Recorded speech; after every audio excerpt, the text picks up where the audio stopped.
வணக்கம், நான் உங்கள் அருள். இலங்கை கடவுச்சீட்டு கட்டணம் திருத்தம் குறித்து புதிய விவரங்கள் இதோ.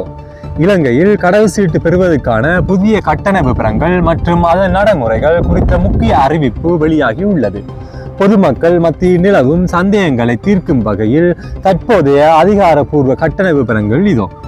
பெரியவருக்கான கடவுச்சீட்டு சாதாரண சேவை 30 நாட்கள். இதற்கான கட்டணம் 10,000 இலங்கை ரூபாயாக அதிகரிக்கப்பட்டுள்ளது. முன்னர் இது 5,000 ரூபாயாக இருந்தது. இதன் செல்லுபடியாகும் காலம் 10 ஆண்டுகள் ஆகும். ஒரே நாள் அவசர சேவை. இதற்கான கட்டணம் 20,000 இலங்கை ரூபாயாக நிர்ணயிக்கப்பட்டுள்ளது. முன்னர் இது 15,000 ரூபாயாக இருந்தது. இதற்கு 10 ஆண்டுகள் செல்லுபடியாகும் காலம் வழங்கப்பட்டுள்ளது. 16 வயதுக்குட்பட்ட சிறுவர்களுக்கான கடவுச்சீட்டு. சிறுவர்களுக்கான கடவுச்சீட்டு கட்டணங்கள் மற்றும் செல்லுபடியாகும் கால அளவுகளின் மாற்றங்கள் செய்யப்பட்டுள்ளது. சாதாரண அடிப்படை சேவை கட்டணம் 3,000 இலங்கை ரூபாயை, செல்லுபடியாகும் காலம் 3 ஆண்டுகள். அவசர அடிப்படை சேவை கட்டணம் 9,000 இலங்கை ரூபாய் ஆகும். செல்லுபடியாகும் காலம் 3 ஆண்டுகள்.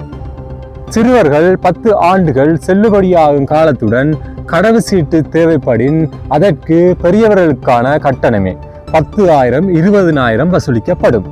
முக்கிய எச்சரிக்கை மற்றும் மேலதிக விவரங்கள்.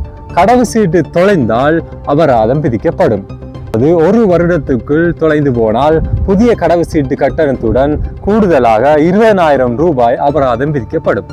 1 வருடத்துக்கு பிறகு தொலைந்து போனால் 15,000 ரூபாய் வசூலிக்கப்படும்.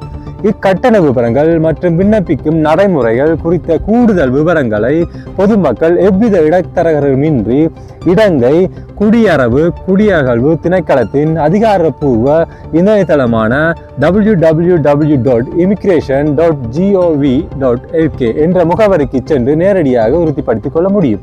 பொதுமக்கள் போலி தகவல்களை நம்பி ஏமாற வேண்டாம் என கேட்டுக்கொள்கிறேன். நன்றி, வணக்கம்.